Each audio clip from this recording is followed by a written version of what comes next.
cat's on, let's just set it up even calmer. As he comes, there you go, good. Beautiful. One more. There you go, beautiful. That reach, and any time you move, that should be that, yeah? And then the control's down the middle, all right? Yeah, yeah. That's what control, smooth, relax. Anthony Joshua is deep into training for his upcoming bout with Jake Paul. From the very first episode of All Access, Netflix immerses viewers in the raw intensity of a true heavyweight camp, not the polished, cinematic highlights but the relentless grind that defines a fighter at this level. Stepping into Joshua's gym, two things are immediately striking: the sheer scale of his physique and the way that size is mobilized.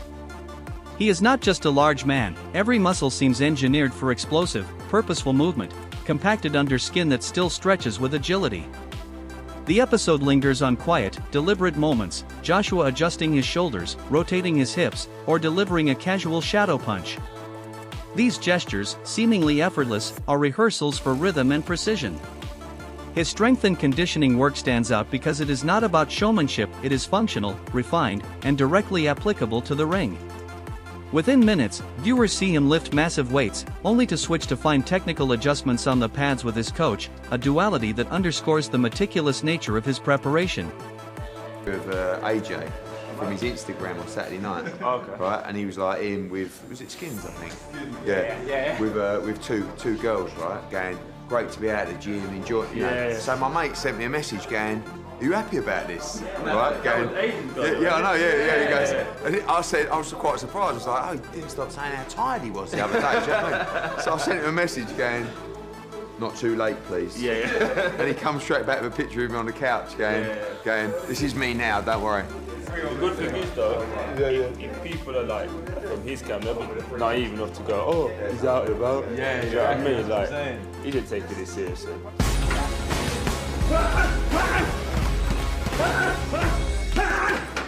You got to tick all boxes with boxing because it's physical. So you got to do your strength conditioning. You know, you got to have strong legs. That's your foundation. You got to have good core, which is important. You've got to have good stamina because you want to be working, exploding on your opponent. It's the first one to get tired. You break your opponent down, and when he starts getting tired, you pounce on him. The most important is the training with your coach and the sparring. When you've got your strength, your legs are strong, your core is strong, you're fit, you then go and work on your technique and how to improve. Pad work in Joshua's camp is almost meditative, yet intensely purposeful. His trainer calls combinations, and each movement reflects the hundreds of hours spent perfecting instincts. The episode captures micro-adjustments, tighter guards, altered angles, reminders to remain relaxed until the moment of explosive engagement. Each drill is about channeling strength into controlled, singular force, preparing for 8 rounds that demand endurance, precision, and speed. Netflix highlights how deliberately every movement is executed, from driving off the front foot to resetting the guard, showing that the work is not for appearances but to ingrain power into instinctive, repeatable actions. Beautiful, that's beautiful boxing. Good, that's lovely, Josh. And again, pop that long jab. There you go, and again. There you go. Beautiful, pop that long one too. Up on your One more. One more. Beautiful, good. That's what we've got to bring him on to. Nobody can take them.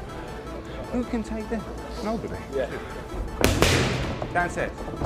Beautiful, good. Set him up again with that feint. Breathing, feinting, that's it, nice and calm. Beautiful, we go with that 1-2 again. There you go, beautiful. As long as you do the timing on it, that's all that matters. Because early on, if you look for power, you waste energy, then that power evaporates. When they're tired, you ain't got the power to take them out, so you've got to open up in the gap for no reason. So just relax, flow. Just pop off Good that feet, reach. you were saying. Just pop off that reach, and any time you move, that should be that, yeah? And then the control's down the middle, all right? Yeah. Sparring segments demonstrate the delicate balance between intensity and control. Here, humility meets reality. Joshua rotates through partners who test speed, recreate awkward southpaw angles, or allow him to practice absorbing punches while maintaining a tight chin. The session is rigorous but measured. Coaches often clap, not in praise but to mark technical corrections that need immediate attention. When a punch lands cleanly, it is dissected like a chess move. How did it get through? What telegraphed it? Then adjustments are made and the cycle continues. Netflix zooms in on small, humanizing details, breath exchanges, glove taps, whispered words of encouragement, and the tactile awareness of the ring, all reinforcing that each session is part of a larger, iterative strategy that transforms raw skill into fight-ready execution.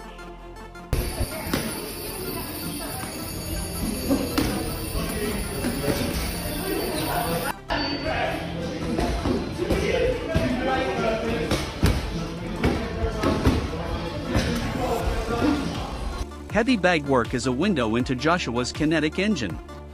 Every punch is thrown with intent, the bag serving as both metronome and mirror. Cadences emerge, double jabs, stepping body shots, whipping right hands, each delivered with hip torque and strategic planning. He varies intensity deliberately, some bursts are 3 minutes of full throttle effort to condition under fatigue, while other intervals focus on precise adjustments to footwork or wrist alignment.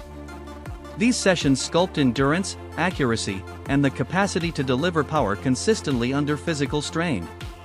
Netflix captures not only the physical sweat but also the gritty concentration behind each repetition, illustrating the unglamorous foundation of elite performance. Was smashing the heavy bag in camp. Will he become 3-time world champion?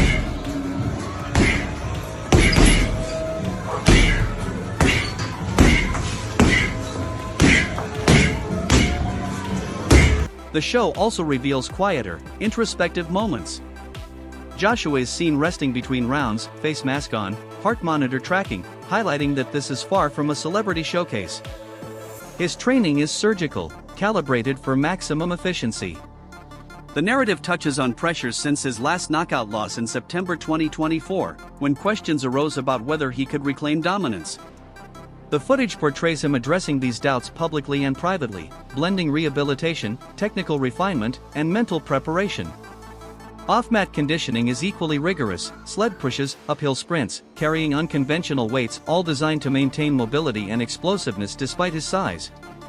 One montage shows him alternating med ball throws with short ring sprints, demonstrating how strength and speed are married to keep a heavyweight both imposing and agile.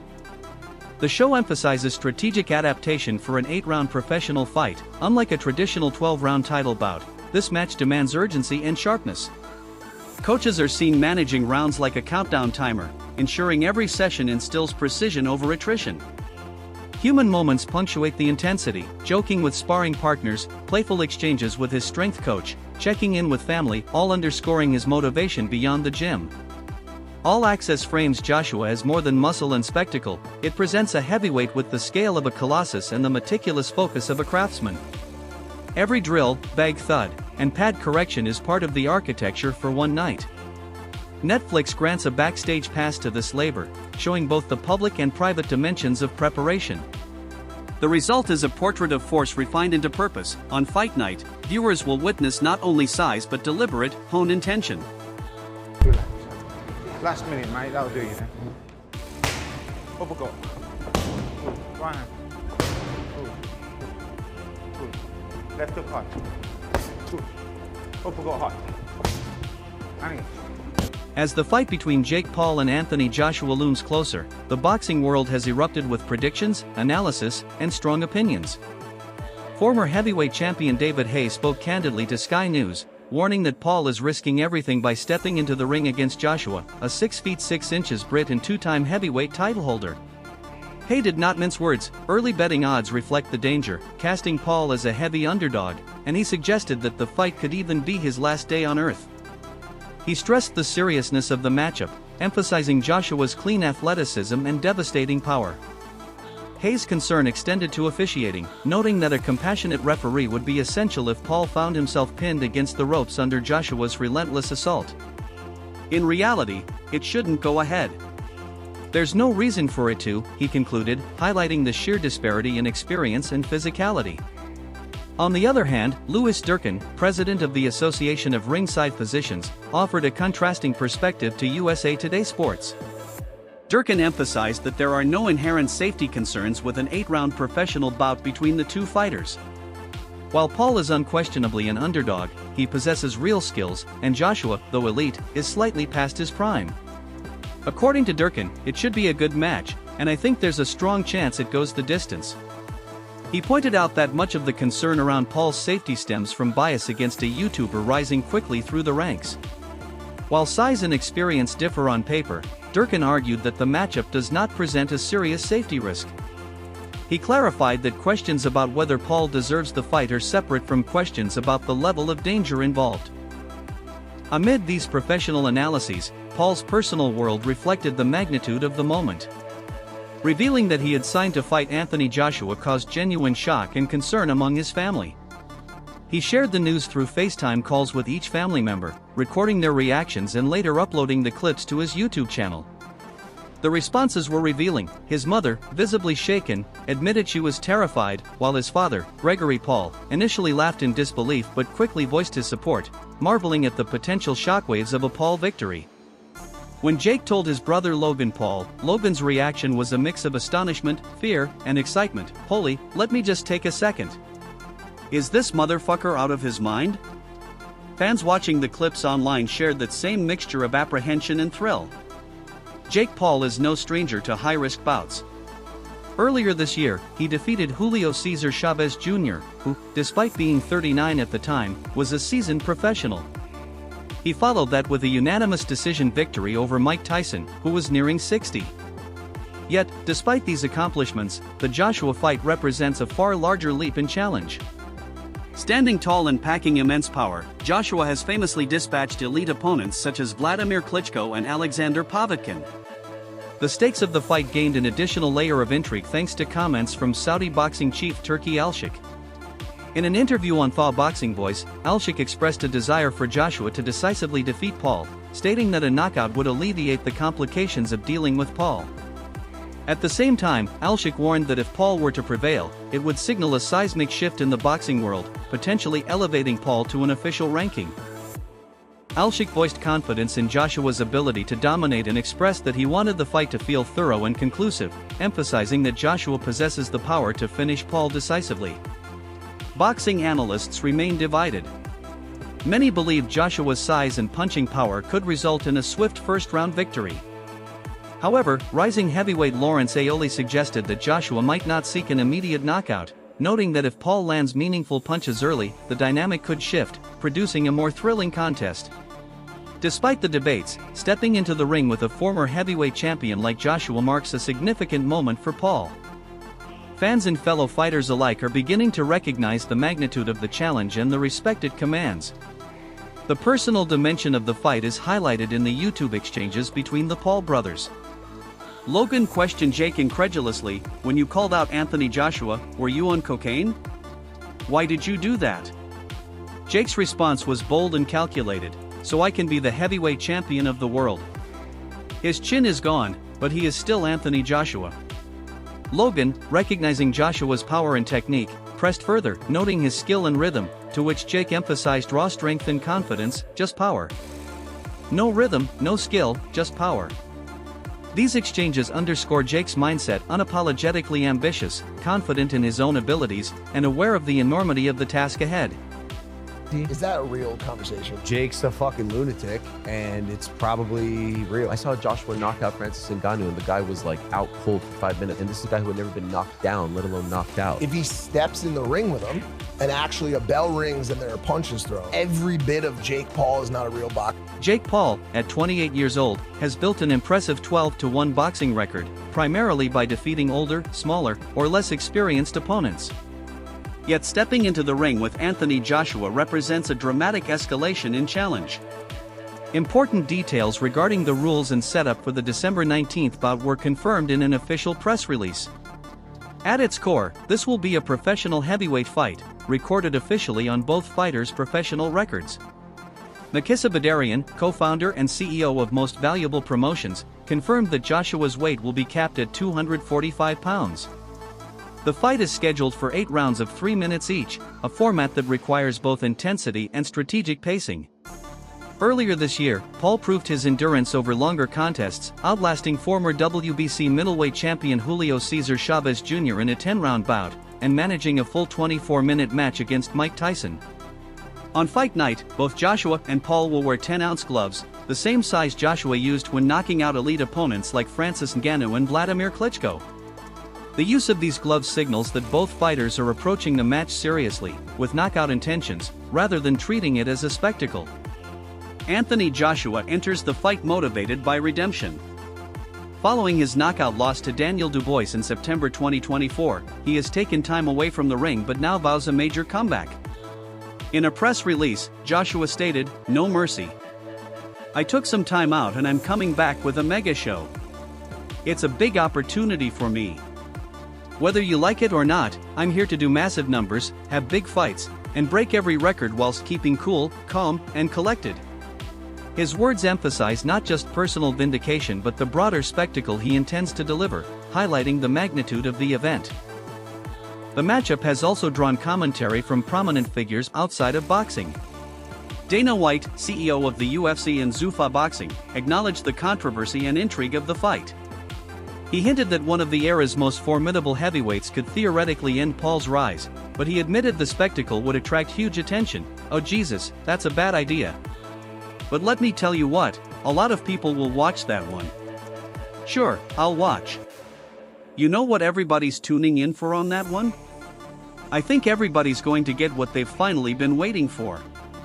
Joshua himself brings a history of both dominant victories and recent setbacks to the contest.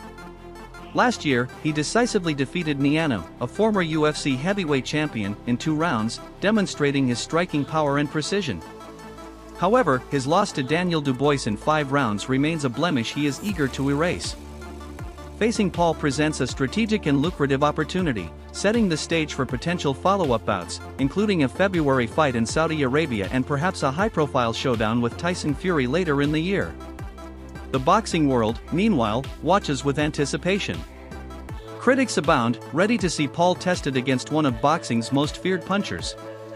Yet Joshua has not joined the chorus of detractors.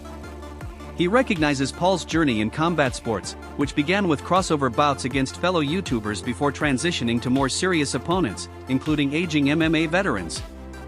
Notably, in 2021, Paul knocked out former UFC welterweight champion Tyrone Woodley twice in the same year, adding to victories over Ben Askren and others. While these wins drew praise from some, traditionalists were skeptical of Paul's legitimacy. Joshua, however, has consistently defended Paul's presence in the sport. For years prior to agreeing to face him, Joshua noted in an interview, "He's great for boxing. He's trying zero amateur experience, throwing himself in the deep end.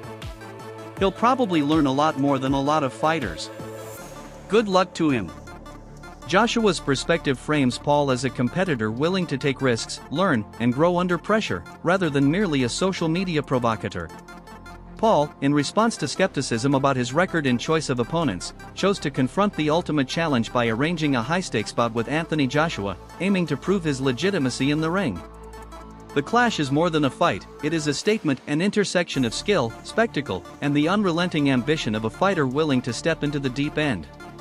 They said, fight a real boxer. They said, fight someone your size. They said, fight a world champion. We looked at a long list of supposed... Initially scheduled to face Gervonta Tank Davis, a significantly smaller opponent, Jake Paul shifted direction and found himself confronting Anthony Joshua, a true heavyweight of the sport.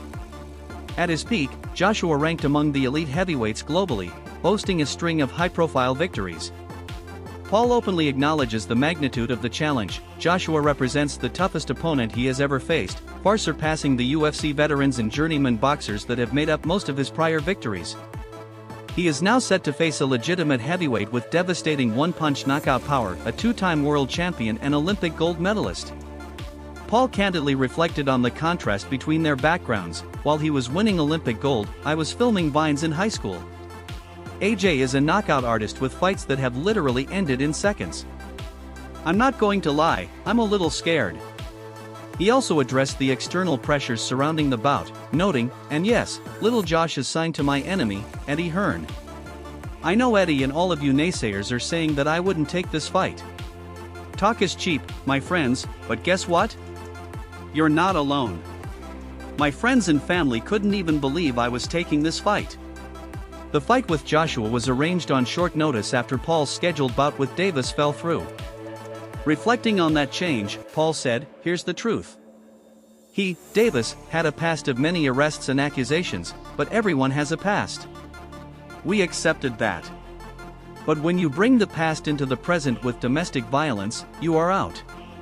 Period.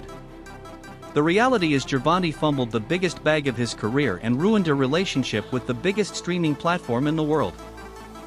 Despite the potential danger awaiting him, Paul insists he is ready to shock the world. Make no mistake. This is the biggest fight of my career. I'm walking into the lion's den. I'm doing something that no one else has ever done before. I, Jake Joseph Paul, will knock out, defeat, and embarrass Anthony Joshua on Friday, December 19th, live on Netflix. Paul has been a polarizing figure in boxing since the rise of influencer-led bouts. Yet, he has established himself as a legitimate professional, consistently facing criticism for targeting retired or veteran MMA fighters and, more recently, former professional boxers. His only loss came against Tommy Fury in February 2023, a fight that, considering Fury's age and weight, represented Paul's toughest challenge to date. For the December 19th showdown in Miami, Paul is naturally cast as the underdog against Joshua. However, training clips, including sparring with a WBA-ranked heavyweight, have caught the attention of fans and analysts alike. In one memorable session leading up to his fight with Tyson, Paul landed a crisp overhand right on sparring partner DeAndre Savage, then undefeated at 10-0, staggering him to one knee. Savage recalled to pro boxing fans, "Jake caught me with a good right hand and I just went down to my knee and got back up. That was it." Now, the problem child is moving back up to heavyweight to face a two-time world champion, fully aware of the risks and stakes. The fight not only represents a career-defining moment for Paul but also serves as a litmus test of his ability to transition from influencer bouts to legitimate high-level competition in professional boxing.